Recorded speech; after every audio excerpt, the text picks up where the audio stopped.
autotund. See on saade sulle, kui sul pole päris ükskõik, millise autoga sa sõidad. Autotundi toetab Alexela. Alexela kodukaardiga kütus kuni -5 senti liitrilt. Tere kuulajad, Autotund eetris, kes on oodanud sind pinevalt, et miks juba ei ole uut osa, siis tegime selle natukene hiljem, sellepärast et valisime eile lõpuks ära siis selle Eesti aasta auto ja tahtsime natuke sellest pikemalt rääkida, et saaks ka võitja välja öelda. Stuudiosse on mul appi tulnud Raiko Ausmees masinavärgist, kes aitas eile seda päris võimsat kaalat antud oludes läbi viia. Saate teises pooles siis räägime Eesti aasta autost, kes võitis ja isegi põhilisem, kui sa ka oled juba kuulnud, siis miks võitis ja kuidas seda aasta autot ikkagi valitakse. Aga teeme ennem natukene otsa uudiseid ja meie nädala meenutused. Raiko, mida sina eelmine nädal tegid peale selle, et sa korraldasid Eesti aasta auto kaalat? Kas mahtus sinna veel midagi? Ma olen selline inimene, kes ütleb ikkagi, et magamine on ülehinnatud. Siin kell 8 hommikul Raiko näost on näha, et tegelikult ei ole. Aga väga palju asju mahtus ja nii nagu teised autoentusiastid, siis sättisin ka ennast sellisesse kohta, kus on võimalik minna jäistele oludele. Kalavetele, jah. Nii, mis ma siin salgan, ka minul oli sama asi nädala meenutus, kui panime eelnädal kokku selle, lõpuks sain mingi 15 kohta Eestis, kus saab siis sõita jäärada ja mitte jää peal, sest et ma ei tea, kas Eestis kuskil jää üldse veel kannab autot. Kuidagi Peipsi peale nagu lubatakse autodega. Taust on ju tegelikult see, et Viljandi lähedal karjääris üks Mitsubishi kastikas läks vara peale, läks vara peale, et siuke huvitav karjäär, mul selle nimi ei jäänud meelde, aga 2 aastat tagasi läks sinna üks X5 ja põnev. Aga samas ma nägin see Transpordiameti uudist, et Peipsile nagu võiks teatud kohtades minna ka maasturiga, nii et ühesõnaga, need jäädrajad, mis eelnädalavahetus valmis olid minu arust kõik ehitatud heinamaadele. Kastetud, hooldatud, niimoodi ette valmistatud, kõik saaks peale. Ärkasin minagi siis laupäeva hommikul, tung oli suur, kahjuks Tallinna lähedal peale Laitse mitte ühtegi kohta ei olnud, Laitset ma esialgu pelgasin natukene kalliks, kuigi pärast hakkad arvutama, et kütusekulu on ka ju. Mitte sõitmise ajal, vaid sinna sõitmiseks. Võib-olla oleks isegi ära tasakaalustanud. Seal on nagu teine asi ka, et miks võib-olla siukest, ütleme, Laitse stiilis asja, mida Eestis ju ei ole eelistada. Sul on ka igasugused tualetid asjad käejala juures, et enamasti need ongi kellegi põlluservas, aga see teeb siukse asja ju veel põnevamaks. Saad tiksuda seal. Läksin Roosna allikule. Helistasin ennem, et kas ikka avatud, on avatud, et autod on peal väga kõik, et kella 4 oleme lahti, ehk siis pimedani. Sõitsin Tallinnast Roosna allik kohale, imeilus talveilm oli, nautisin sõitu, läksin pikemat teed pidi, jõudsin Roosna allikule ja see laulupidu, mis seal toimus, ma ei eeldanud, et ma saan nüüd uhkes üksinduses seal sõita. Seal oli päris pikk rada, päris kurviline, ja seal oli julgelt selline 20-30 autot kogu aeg peal, pluss siis parklas veel, et keegi seal midagi putitas või vahepeal käis suitsu tegema, see läks uuesti. Ja see oli, sealt vaatad, kurvist tulevad 3 sellist Winterbeater BMW-d. See oli hea pilt. Tandem on 2 autot, ma ei tea, siis trindemist tulevad 11-10 sentimeetri kaugusel ja kõige naljakam oli see, et kõik toimus aegluubis, sest rada oli nii libe. Piikidega ei võinud, naeltega võis, aga ütleme, et kellel seal ikka mingid tippklassi naelad all olid. Vaatad, tulevad külg ees 3-kesi, see, mida sa näeksid suvistel driftivõistlustel, ma ei tea, 100-ga või sealt tulid sellise 25-ga umbes. Okei, aga ikkagi oli see asi piisavalt, kuidas ma ütlen, selline metsik lääs. Et enamik autosid, mis seal peal olid sellised, mis ongi selleks mõeldud ja väike kõks kuskile taha nurka sõbra poolt ei lõppe mingi kakluse ja kahjunõuetega, vaid sõidetakse rahulikult edasi. Ja tegin ühe ringi ära, sain aru, et mina ei taha siin olla. Ma segan teisi, ma ei naudi ennast, kellele meenub minu suvine audruskäik, siis tundub, et ma mängin kogu aeg sama plaati. Ega ma ikka seda asja ei nautinud ja ohtlik tundus ka. Seal oli muidugi seal oli üks viimase põlvkonna Focus RS oli peal. Siis ei ole autot, mida liiga palju meie liikluses. Jaa, siis oli seal meie kolleeg Kaido Soorsk, kellel on väga, väga selles mõttes armas Subaru Impreza, mingi siuke Roger Clark edition. Kui arvate või näete linna vahel siis, et sõidab Roger Clark edition Subaru punast karva, siis teadke, et see on ikkagi mees, kes teab põhimõtteliselt kõikidest ägedatest autodest kõike. Kaido ütles, et eks ta muidugi võiks see rada tühjem olla, aga tema sai seal ikkagi oma sõidu tehtud. Ühesõnaga, tõeline rahvapidu oli seal ja Tartumaal pidi olema mõnes külas lausa 2 sellist rada, et loodetavasti on liiklus tänu sellele siin palju rahulikum. Parklates keegi käunutamas ei käi lihtsalt, nüüd läks jälle sulale, aga jubedalt tahaks, et Tallinna lähedal oleks neid rohkem, et ma nautisin väga, ma sain pärast veel sõita väga läbi ilusa Kõrvemaa nagu Tallinnasse tagasi, kõik oli kihvt, aga ütleme sellist tohutut jäärajal külg ees minek jäi seekord jälle mul ära. No mul oli see kogemus täiesti vastupidine, et tiigi nime ei ütle kuskil Taagepera lossi taga, ta oli väga kihvt jäärada ja päris siis järve peale lükatud jäärada. Taagepera, see on ju taga... ka mina ärkasin vara koos päikesetõusuga. Okay. Et vastu Läti piir ikka tuli minna. Ja olid seal paar kohalikku huvitavat asja, oli seal üks lada, mida oli veidi modifitseeritud, oli seal üks Fiat 133 piikidega peal, oli seal samamoodi mõned BMW-d ja sarnased asjad, aga meie olime seal sellel põhjusel tegelikult, et Kiel Racing, kes siis eelkõige tegeleb crosskartidega ja kellel ma ei teagi, klubi suurus on neil siuke paarkümmend autot, ehk et ütleme, kui Tarmo Tähepõld mõtleb, et tahaks seda crosskardi asja hakata ajama, siis ma ei mäletagi, oli see vist alates 17 000 eurot pluss käibemaks, aga mõistlik 20 000 pluss käibemaks, mis tegelikult on ikkagi üks soodsamaid lahendusi, et nagu väga ägedalt võidu sõita, sest ta on lihtne, odav hooldada ja nii edasi. Nemad olid seal trenni tegemas ja me siis läksime nende palvel nende trennipäeva filmima. Crosskardist nii palju, et ilmselt eestlastele kõige suuremale üldsusele, kui siin on ju korraldatud seda lauluväljakul Ott Tänaku päeva, siis seal on kõik maailma tähed sõitmas käinud. Aga mis see crosskart on? 300 kilogrammi, 750 kuupikuline paigimootor, ideaaloludes 0-100 2,5 sekundit, tagavedu ja mina sain taga siis 3-4 ringi piikidega järve jääl. Väga äge ja väga raju kogemus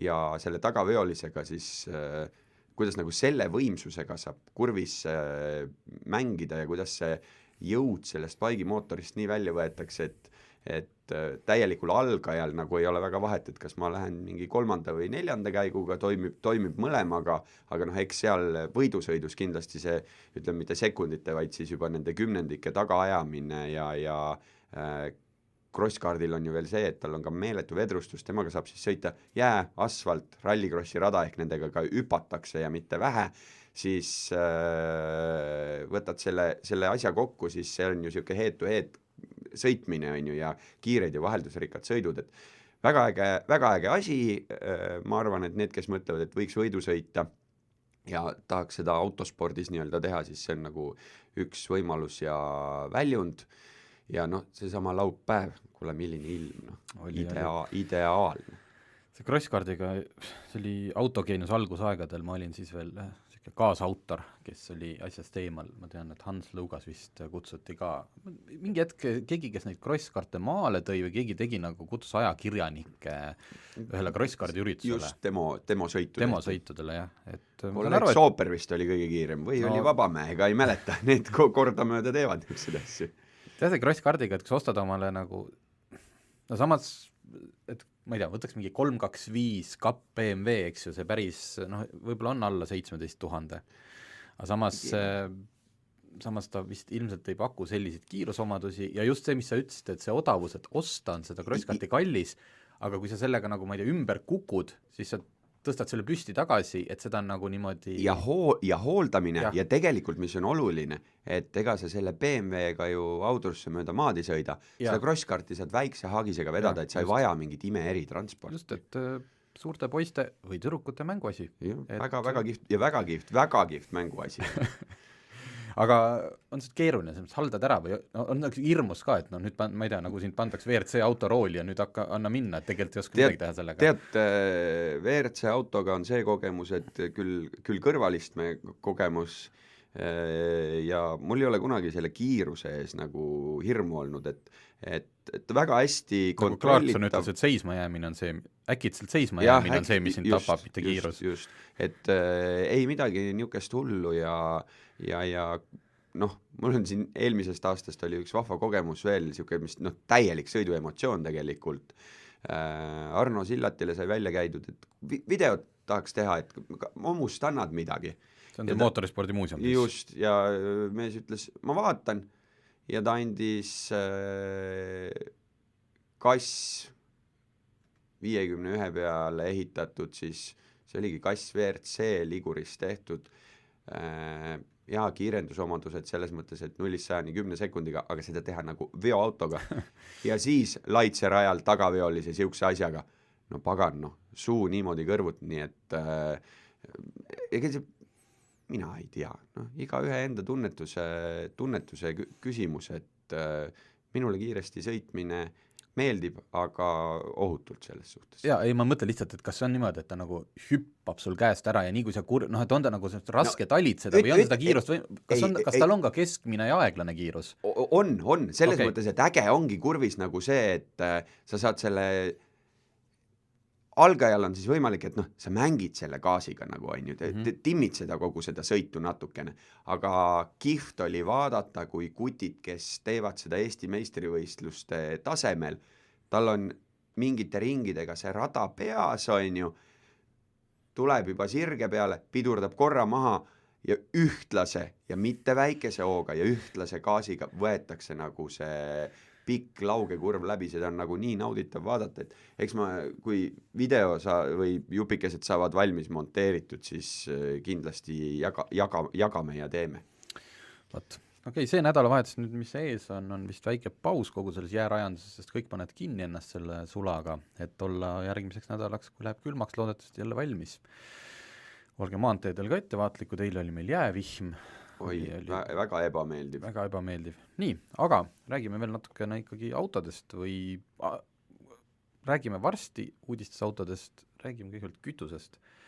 Et meie eelmise või mis on, see tuli 2018, millal see biokütuse trall pihta hakkas, et nüüd on 95 on 10% või 2019 etanooli ja siis saime isegi omad klikid kätte sellest, kui me jagasime tabelit, milline auto võib sellega sõita, kes pidi hakkama sõitma 98-ga, suhteliselt autorahva seas suur paanika, häda ja see ei olegi nagu läbi saanud, sest et kõigepealt hakkas Alexela, ütles, et nemad üldse ei panegi biolisandit, sest nemad saavad oma selle kvoodi oma biometaanist, firmasisese, jah. See kogu see trall seal taustal siis kütusemüüjatel käis sellega, et ei tohtinud või sul pidi olema, kuidas see nüüd 10% bio seda sinu müüdud kütuses. Just, et müüdud kütuses või müüdud, mis iganes, millega nad mõõdavad statistikat, ütleme siis tegelikult nagu statistika ja kuna Eesti riigi nii-öelda seadus, mis seda kütuse müümist reguleerib, lubab mängida kogu selle statistika pealt ja see Alexela näide on nagu selles mõttes kõige parem, et nemad on ju täna energiakaubamaja, müüvad kõiki asju, siis neil oli see number nii või naa igatpidi ületatud, nemad ütlesidki, et meie mingit lisandit ei pane, väga palju autofänne kergitas mütsi, ütles, et Alexela on nagu kõige lahedam üldse on ju, et teised on nii nõmedad ja kuhu me siis nüüd jõudnud oleme 2 või ma ei tea, 1,5 aastaga selle kiunumisega. Ei no jõudsime selleni, et see nädal ütles Circle K, et ka nemad lõpetavad biokütuste müügi. Või tähendab, selles mõttes mitte ei lõpeta kütuste müüki, vaid 95 sisse ei panda enam 10%, seal vist see 5 võis veel olla, aga see 5 toimis kõikide autodega pool tullu. Aga kuidas Circle K siis oma 10% ikkagi nagu tagasi saab, sest ega seda nõuet ei ole leevendatud, lihtsalt uue kütuseseadusega lubatakse nüüd ka selle statistikaga kaubelda, nagu käib ka üle maailma see kvoodikaubandus, mille eest me ju 5 või 10 aastat tagasi saime hunniku elektriautosid ja Elmo laadimisvõrgustikku. Ühesõnaga Circle K ütles vähemalt oma pressiteates, et nemad saavad oma selle asja tagasi kuidagi nüüd tähendab laadijate paigaldamisest ja rohelise elektri kasutamisest ja kõigest sellest. Tsirkus, mis tähendab seda, et nüüd on 2 kütusefirmat. Olerex ei ole veel midagi öelnud, küll aga Neste pani vastulause, nemad ei saa üldse aru, mis siin Eestis, et terve Põhjamaa sõidab nende bioetanoolidega, ükski Eesti auto nende teada ei ole jäänud selle etanooli pärast tee äärde ja nüüd, et Eestis on mingi selline etanooli hirm, mida mujal ei ole ja nemad sellest aru ei saa, et nad siin räägivad, muidugi konkurentidel on seal ärilises mõttes, nad saavad aru, miks nad nii teevad, aga et Neste ei pea õigeks, et äriliselt lühiperspektiivsed ambitsioonid seatakse keskkonnahoiust kõrgemale. No see iga üks nagu oma pange juures ja see keskkonnahoid, samas kui mõelda sellele, et teine müüja siis panustab kuskilt teisest otsast, ega ma arvan, et kui see Circle K siin kavatseb mingit laadimisvõrgu asja arendada, no kust otsast siis see nagu keskkonda ei hoia või sellele ärilises mõttes nagu tänases perspektiivis veel ka nagu kohe kasulik on, aga jah, ma olen ise Skandinaavias neid vahvaid Circle K kohti näinud, kus nagu lähed tanklasse, 4 elektriautot on ees, ühest kalonkast saab bensiini ka, et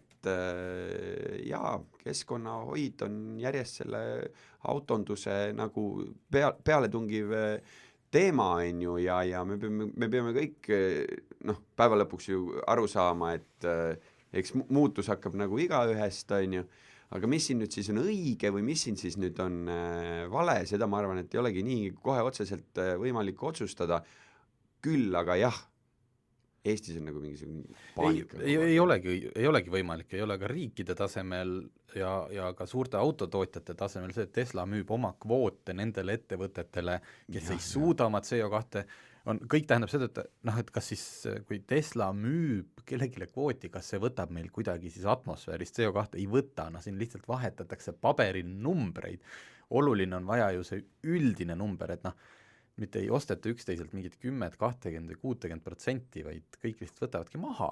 See on keskkonnahoid, mitte paberil nagu üksteisel numbrite vahetamine. Just, et aga põnev saab selles mõttes olema, et vaatame, mis siin nagu selles mõttes energia, kui autondusest natuke kaugel on, et energia tootmisega toimub, et kui need elektriautod nii tugevalt peale tulevad, siis eelkõige ootakski nagu neid liigutusi, et saaks ka selle elektri tootmisega minna nagu kliimaneutraalsemaks ja üldse ei peaks võib-olla nendest bensiiniuudistest nii palju siin jahuma. Järgmine nädal saatekülaline muuseas tuleb, räägib rohepöördest, et mis siis on võimalik ja mis ei ole, või lähitulevikus hetkel siis, kes ei või omal biokütust tankida autotootja nii-öelda juhendi järgi ja peab tankima 98, siis nüüd on üks koht juures.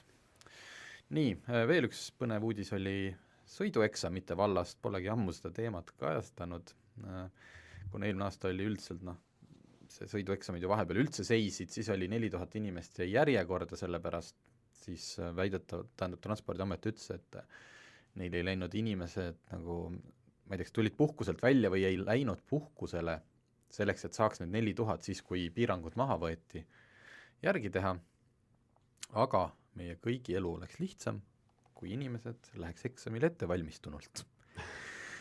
B-kategooria sõidueksameid võeti vastu 25 800, mille sooritas 46%. Ehk siis alla poole sooritas siis esimese, ma ei tea, seal on vist arvesse võetud nagu mitmeid kordi. See on selles mõttes tegelikult piinlik number. Esimesel katsel läbis sõidueksami 58%. Ehk siis kiirarvutus 42%. Esimesel korral ei saanud läbi. Mul on raske siin väga õel ja ironiseeriv olla, sellepärast, et kui ma käisin paar aastat tagasi ajakirjandusliku katse mõttes sõidueksamil, kukkusin kolinal läbi. nii et ja ma igast otsast olen nõus, aga ma ütlen, et see statistikanumbritele peale vaadates siis A-kategooriad, samas jälle vaata, sul on sõidukogemus, on ju, sa käisid ja sa kukkusid läbi, aga kui nüüd statistikat siit edasi kerida, siis A-kategooriad eksameid võetakse ka vähem vastu, aga see sooritusprotsent oli mingisugune 70-80 juures äkist. Ja sai korra siin arutletud teemadel, et miks või kuidas see võiks niimoodi olla, siis A-kategooriad ju lähevad enamasti tegema need, kellel B on pigem olemas.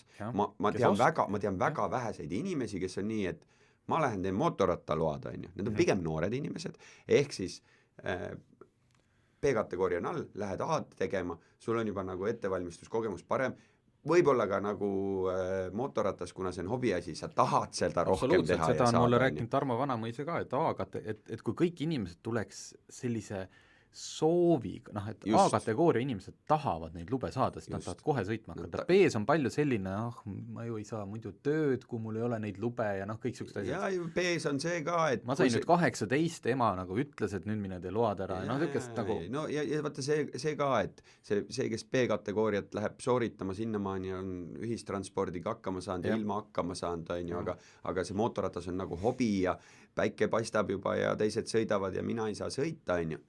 Aga kui me vaatame nagu otse ikkagi sellele lollusele, mis sellest uudisest nagu läbi käis, see 29 korda eksamit sooritanud inimene, siis masendav. Kiire arvutus näitab, et riigilõivuks mingisugune 1000+ eurot ära maksnud selle soorituse eest, on ju. Tore, ma saan aru, seda raha tuleb ka nagu korjata, aga kas kuskil peaks siukse asjaga joont tõmbama ja siit kohe edasi minnes, kas ja kuidas lähtuda sellest, et vanemad inimesed nagu uuesti saata eksamile. Ma ei kahtlegi, et nad nagu sõidavad ettevaatlikult ja sedasi, aga see liigne ettevaatlikkus ja just see, sul võib olla nagu see, öeldakse, et arstitõendi teema, on ju.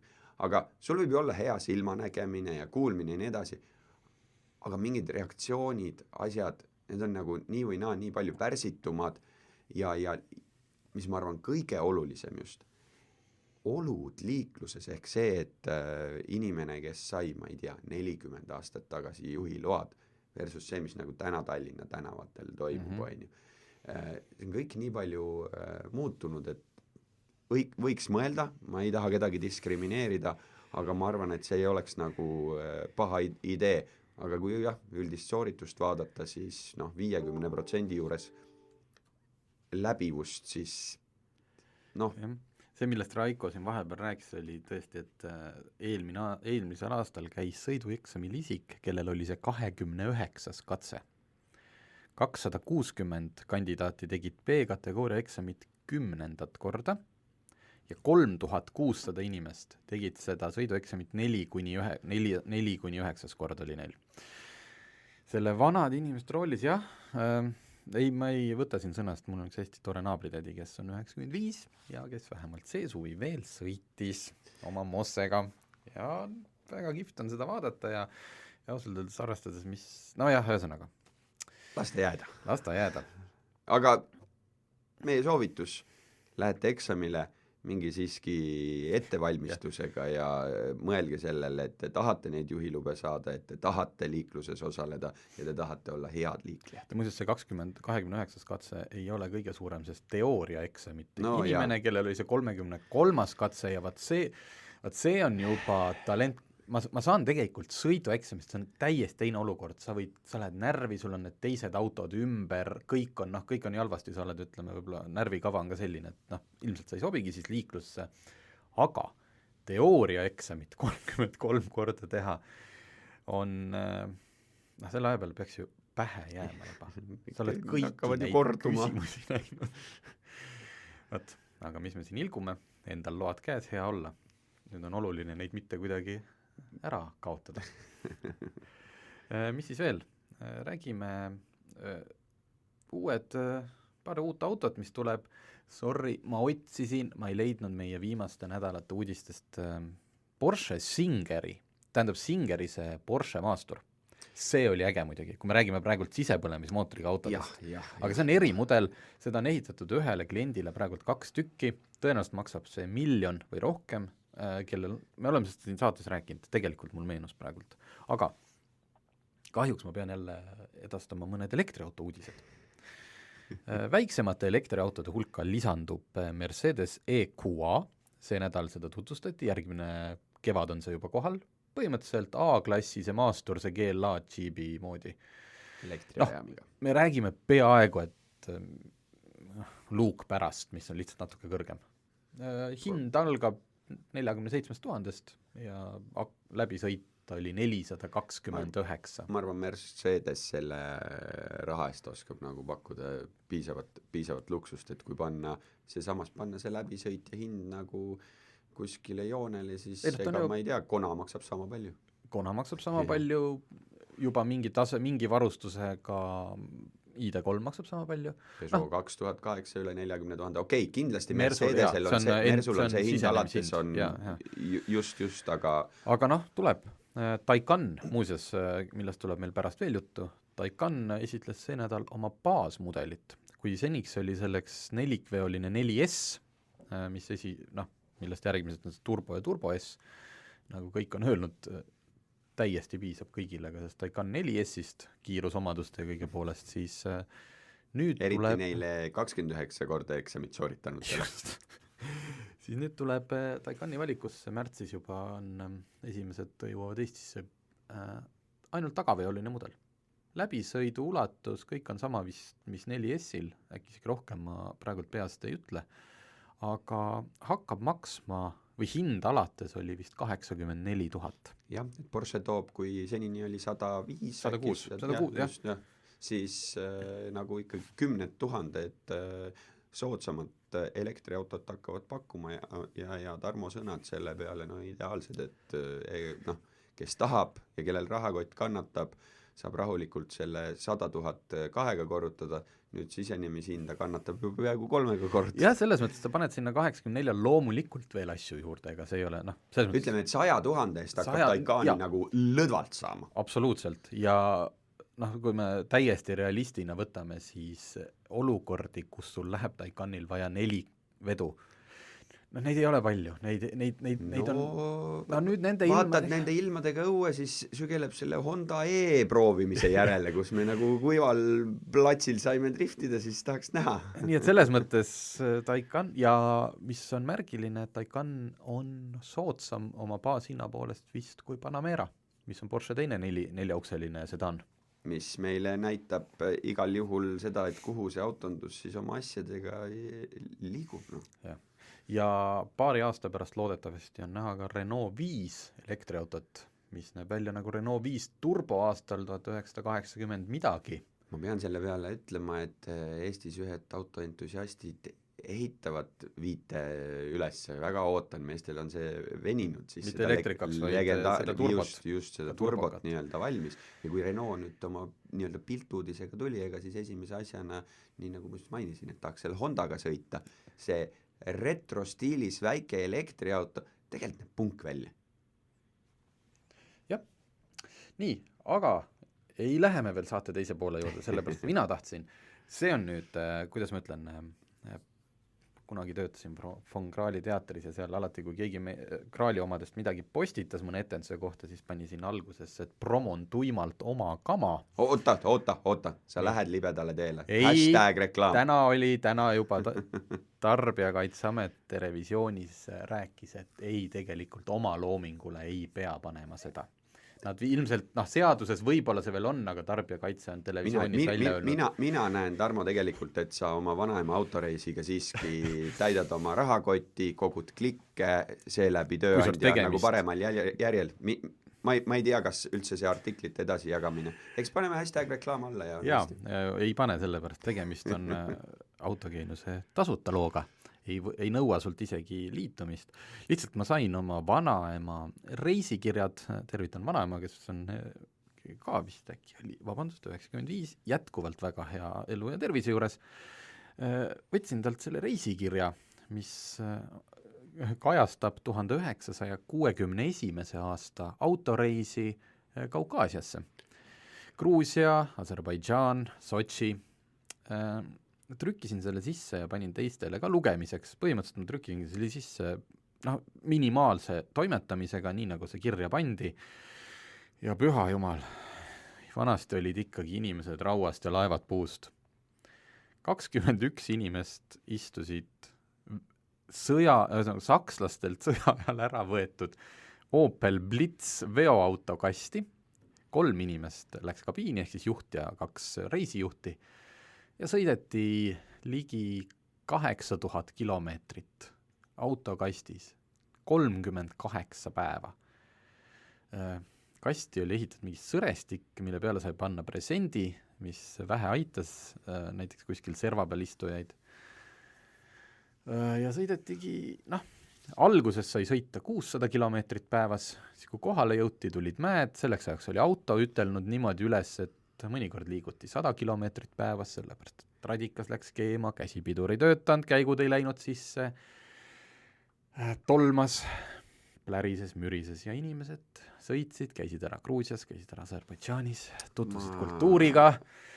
Jah, lugesin seda lugu ja siis kerisin täpselt aasta tagasi, tehes sama pika reisi Aafrikasse või natukene pikema, see suurusjärk seal enam ei muuda midagi, Toyota Land Cruiser 100-ga, et osa võtta Budapest, Bamako amatöörralli võidusõidust ja siis kui mõtled selle peale, et meil oli seal vahepeal niimoodi natuke keeruline ja oli võib-olla veidi ebameeldiv, siiski Land Cruiseril on töötav konditsioneer, väga hästi toimiv 4-vedu, spetsiaalselt mugandatud see sõiduks selleks, ma ei tea ja samas on see nii nagu raju, kui mõelda selle peale, et inimesed selle ette võtsid ja selle ära tegid ja pluss mõelda just nagu nendele teeoludele, et täna just ikka ju käiakse, sõidetakse, Väino Laisaar tegi Euroopale tiiru peale, aga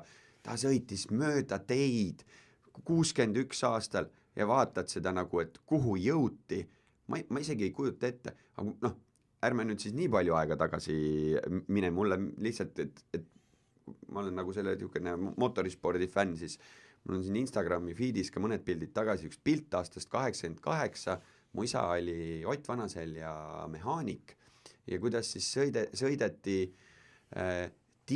Estonia vormeliga Ott Vanasel ja sõitis, kuidas tolle aja tippekipaaž läks võistlusele, Kass 24, universaalkerega, Volga, taha pandi haagise peal oli Estonia vormel, autos olid asjad sees, nad 89 tuldi meistriks, aga lihtsalt see 88 aasta pilt on nagu, mis on äge, aprillikuus pidi mindama Riiga, räige lumi sadas maha ja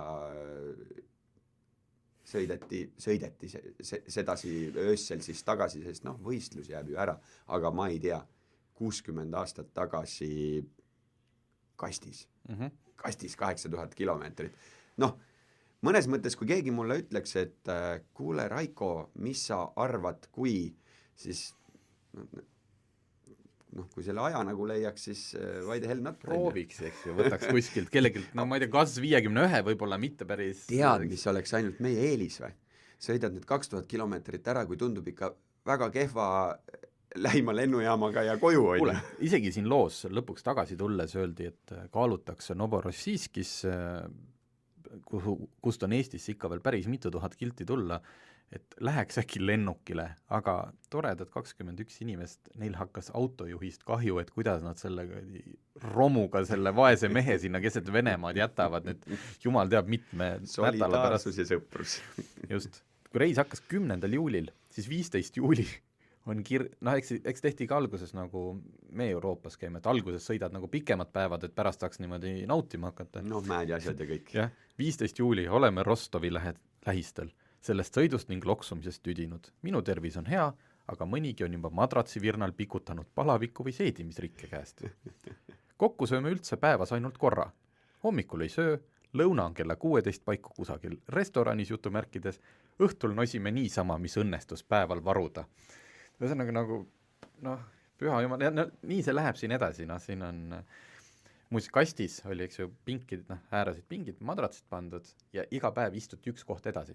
Sest loomulikult kabiini taga istudes oli kõige mõnusam, tuul ei puhunud nii palju, siuke hea vaade ja siis, kui sa said, liikusid vaikselt sinna kasti taha serva, kus siis seal alguses kuskil läbi Venemaa sõitis oli vihm, et seal sai lausa poriseks, Vot, et kui keegi, pärast seda tundub see 2 päevaga Horvaatiasse sõit, mis mul alguses tundus nagu selline veits tüütu, on ikka puhas luksus. Lugege läbi hea lugu. Jah, autoreis 60 aastat tagasi Autogeeniuse portaalis. Nii, aga läheme siis päeva põhisündmuse juurde. Eesti aasta auto 2021, me oleme seda siin nämmutanud. Alati, kui mul on stuudios Martin Mets, ma teda meelega täna ei kaasanud sellesse projekti, sest tema tõmbab oma selle intriigimütsi või vastasuse mütsi pähe ja hakkab küsima, et kuradi pärast on ja mida see kõik näitab ja ma ei tea, teistes riikides ja see on Euroopa auto ja tihti valitakse, on need klassid, on need, et aasta elektriauto, valitakse ka üldist, see on aasta elektriauto, aasta linnaauto, aasta, ma ei tea, maastur. Ma ei tea, kas me kunagi selleni jõuame, eks teie konsiilium peab kogunema, vaatame, kas on aeg muudatusteks. Hetkel valitakse Eesti aasta autot ikkagi 6 finalisti hulgast ja selles mõttes puudub, kas ma ütlen, võistlus, mis see sõna, reglemente või nagu ei ole juhendit, mille alusel need 9 žüriiliiget, kes see aasta olid, mina ja Raiko kaasa arvatud, mille alusel me seda valikut teeme.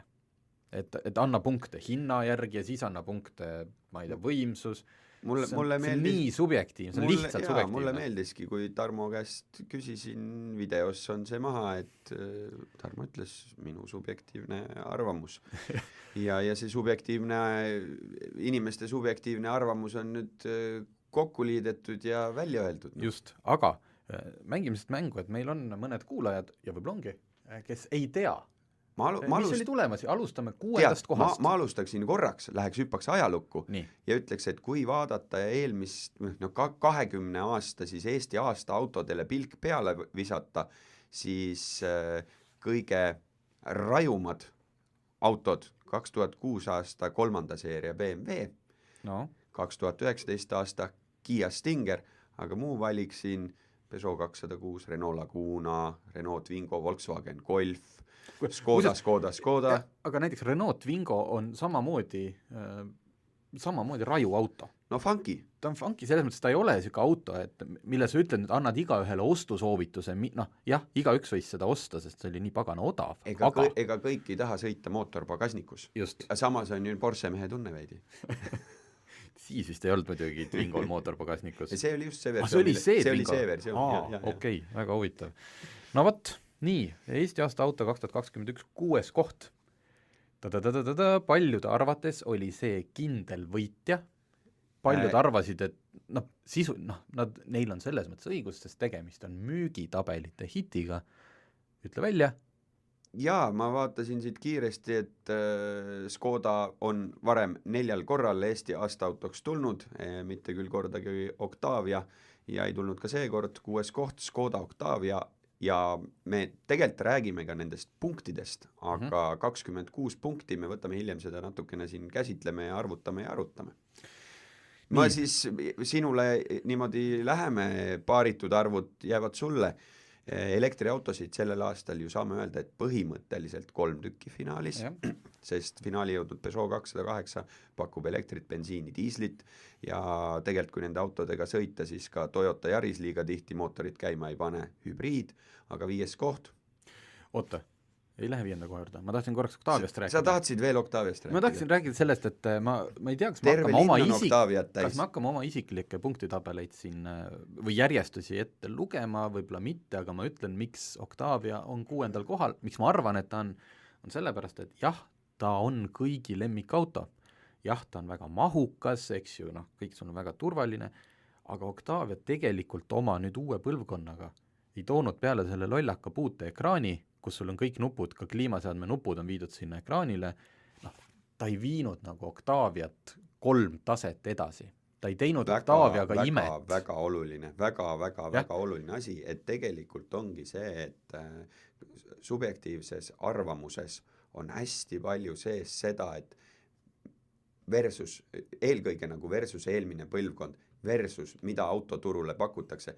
Eelmise aasta võitja Mazda 3, esiteks nagu mudelipõlvkonnal suur samm ja teine, mida siis vähemalt mina nagu hindasin, et saab küll 2-liitrist mootorit autole endiselt peale panna. Vabalt hingavad imelise disainiga, ühesõnaga, et Mazda 5, miks näiteks Mazda 3 võitis eelmine aasta ilmselt, oli see, et ta tegi ka ise endale ära. Ta tegi oma eelmisele põlvkonnale silmad ette, ta astus nagu 2-3 sammu kaugemale, kui ta ennem oli. Octavia lihtsalt hoidis oma head taset. Ja see hea tase on ju tegelikult ära märgitud, sest kui me võtame ette, et oli 30 pluss sõidukit, mille vahel valida, mis eelmine aasta turule tulid, siis jõuda selles nagu konkurentsis 6. kohale nii-öelda nii väikse 2 mudelipõlvkonna vahega, väga suur saavutus. Just. Nii, 5. koht sina saad mina saan öelda. Esimene elektriauto, Honda E.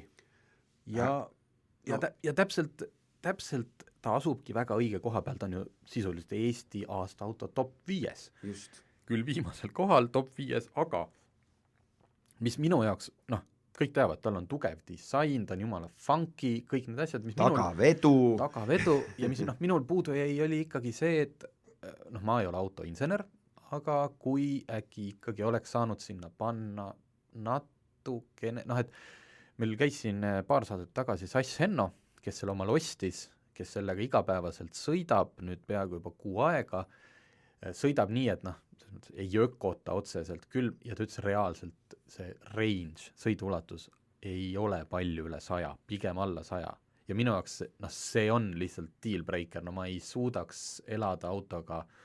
No ma teistpidi sina sõitsid seda ma tegin Honda E-ga nagu selle loomkatse läbi, kindlasti Sats on nüüd kuukese sõitnud, olud absoluutselt teised.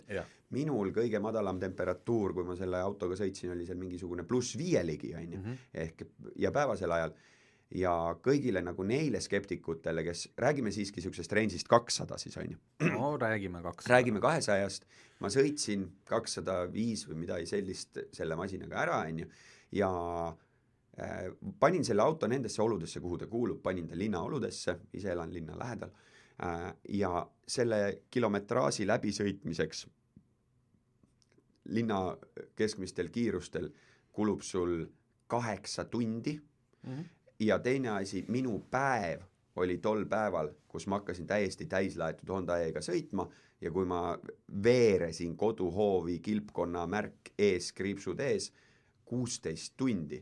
Ehk et poole sellest päevast ma käisin lõunat söömas, ma käisin kuskil kohtumisel, ma tegin mingeid tööasju, ehk et sellest nagu 200 kilomeetrisest range'ist on küll, Sassi puhul nüüd võtta siis see, et siuke pluss-miinus sott, ehk siis samas ka 4 tundi roolis olemist linna oludes. Nõus, lihtsalt minu jaoks, mina ei ole seda usku, et need miniakudega elektriautod on mingigi lahendus, vähemalt nagu mulle meeldiks, kui auto, et mulle meeldiks, et Sass ei peaks omama omal teist autot, aga ta peab, sellepärast, et ta tahab aeg-ajalt päris tihti sõitega ja ma ei ütle, et see range peab olema 600, aga ta peab olema niimoodi, et sul ei teki seda tunnet, kuule, selle Honda E-ga praegu silmaga, sa hakkad siit minema, sa ei tea isegi, kas sa tikupoissi välja jõuad.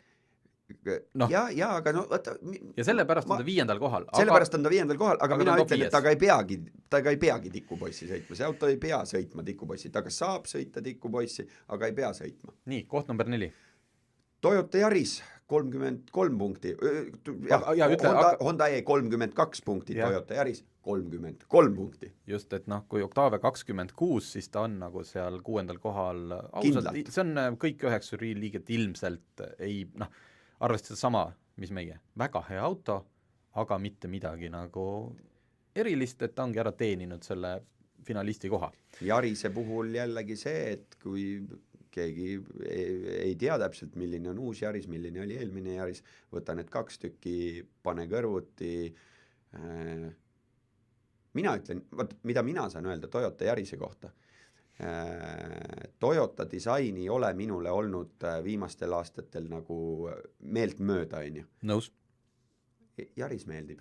Yaris meeldib sama, eks see muidugi me oleme natuke, ma ei olegi praegult liikluses väga näinud, et meil see demo, mis oli ka seal aastaauto valimisel ja mida me kasutasime, tal on see, maksab vist 23 000. Ma tahtsin 26 isegi öelda. Vist oli 23. Tal on see mingi first edition pakett, mis natuke, ilus punane, natuke kere, mingeid aktsente.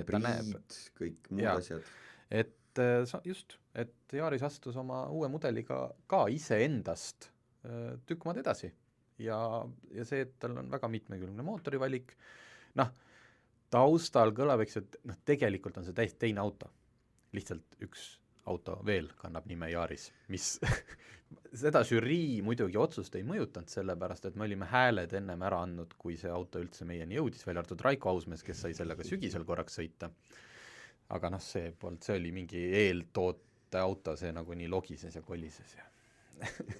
Vahe oli sees, aga jah, Tarmo vihjab Gear Yarisele ja mina nii palju võtsin nagu arvesse, et oma punktide puhul siis, et saangi öelda, minu tabelis Yaris nii-öelda platseerus ka kõrgemale kohale kui päris viimase 2 hulka just tänu sellele, et valikus on see Gear ka olemas, et sa saad selle Yarise nime alt võtta endale 4-veolist väga-väga ägedat autot.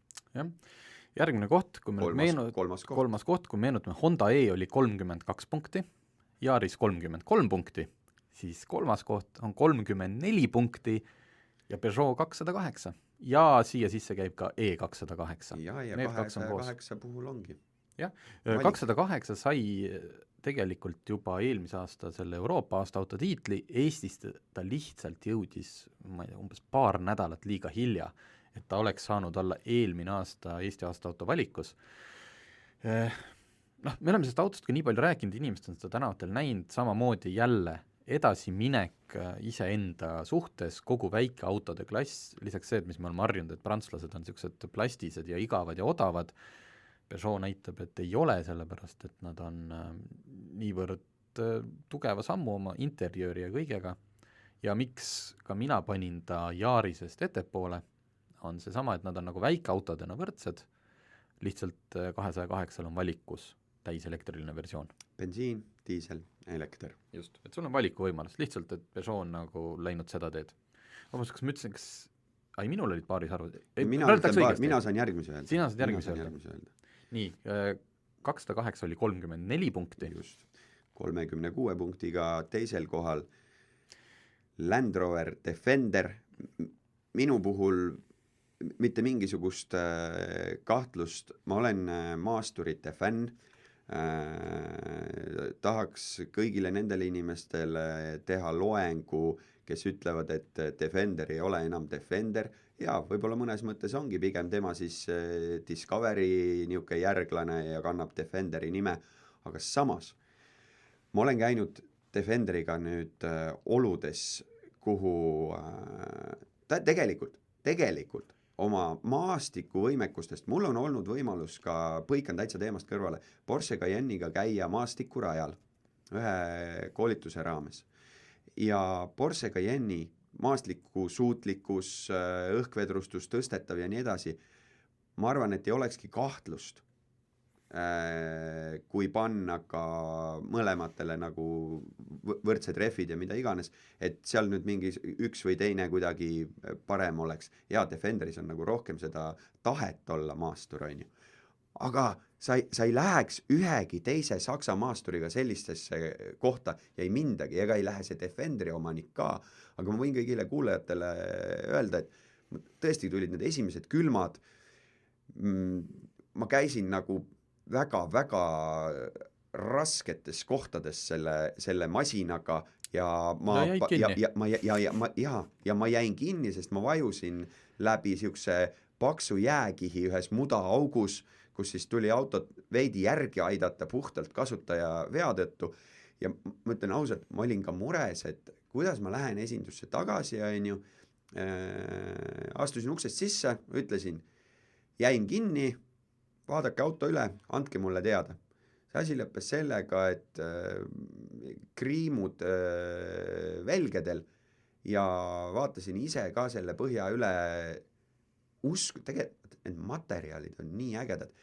Seal, kui sa kujutad ette siukest 10 sentimeetrist murdunud jääd, kõik ragiseb, kõik midagi, sa liigud selle autoga seal vaevaliselt, sa justkui kuuled neid murdumise helisid, not a scratch nagu on ju, stange, materjalid, kõik see asi ja mina ütlen, aasta ongi 2021 ja see ongi uus Defender.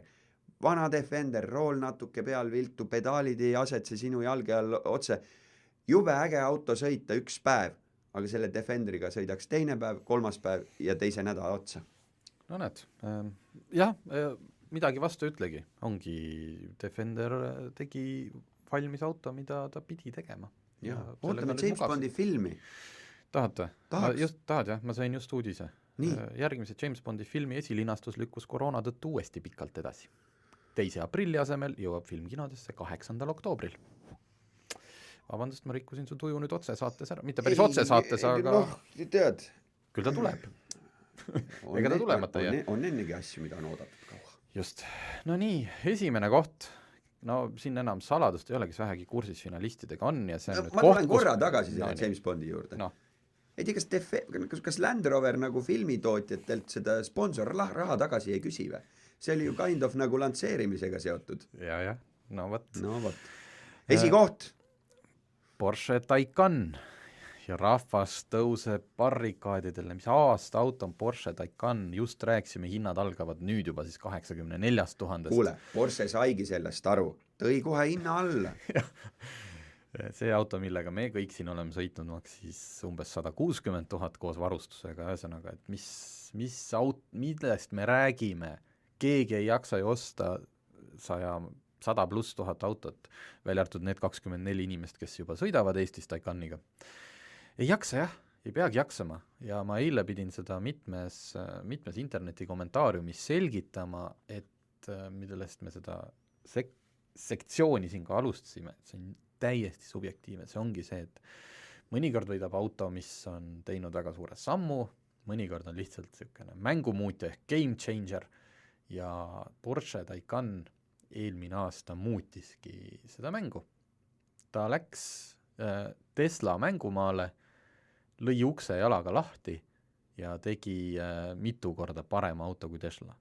Tesla, ma ei tea, miks. Tesla ma ütlesin sellepärast, et poes külmletis on üks Tainas, mida sa saad osta. See vist on äkki Mure-Tainas süke külmutatud ja selle peal on Tesla, mis on nagu vanamees ütleks. Ma tahtsin öelda, seal ei ole midagi muud kui ikkagi see legendaarne multikas.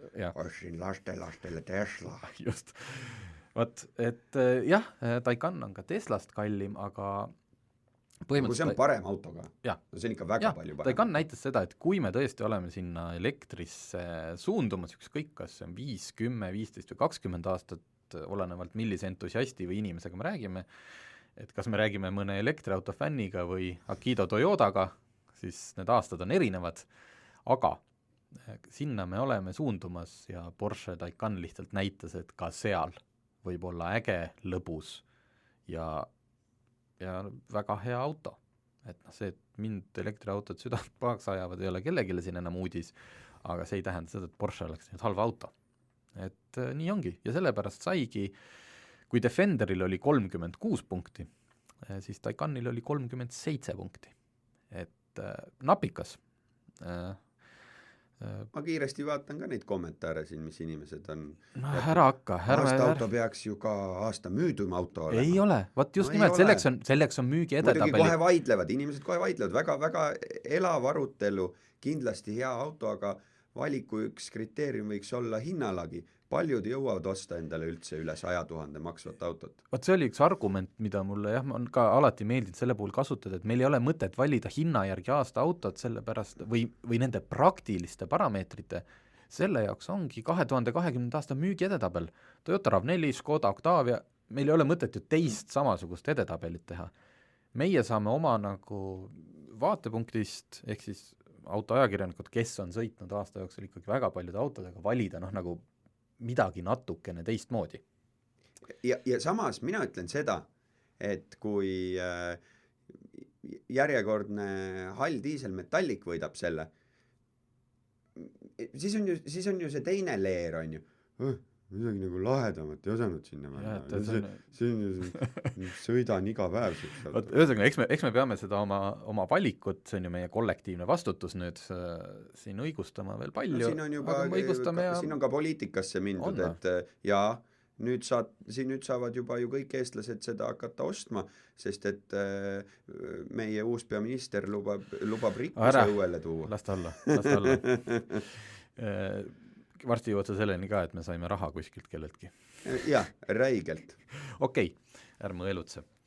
Väga hea auto võitis. Õige auto, ma loodan, et me näeme neid palju ja järgmine aasta, ma ei tea, siin on juba ju, me oleme see aasta tulevate autode nimekirja nii rikkalik, et siin kuidas ma vaatasin, kui ma vaatan baashindade järgi, siis sisuliselt aasta auto valikus see aasta oli 13 000 kuni siis põhimõtteliselt 100 000-ni.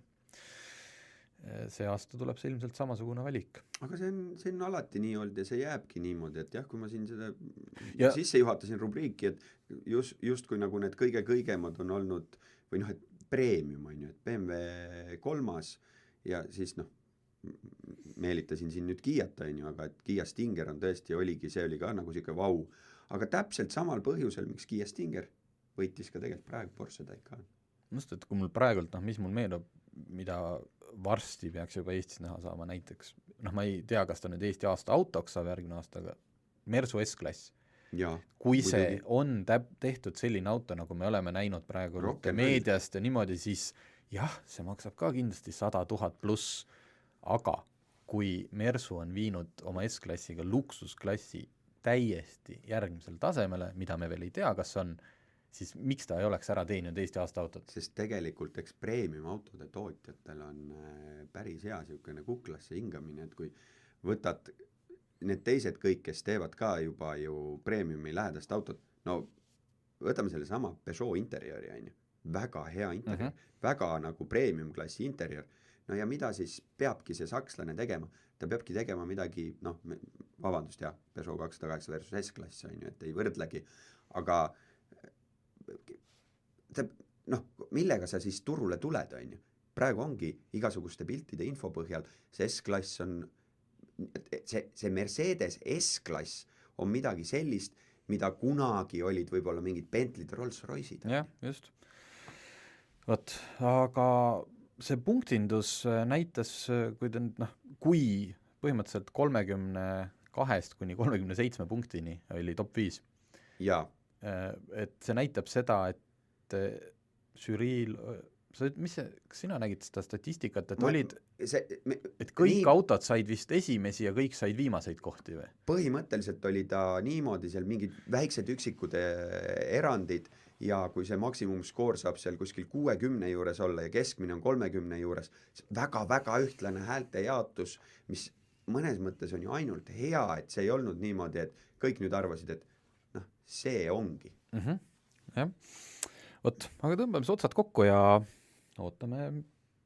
vaatame, kas Taycani müüginumbrid hakkavad nüüd kerkima. Ootame -kraade. Just. Aitäh, et tulid. Aitäh.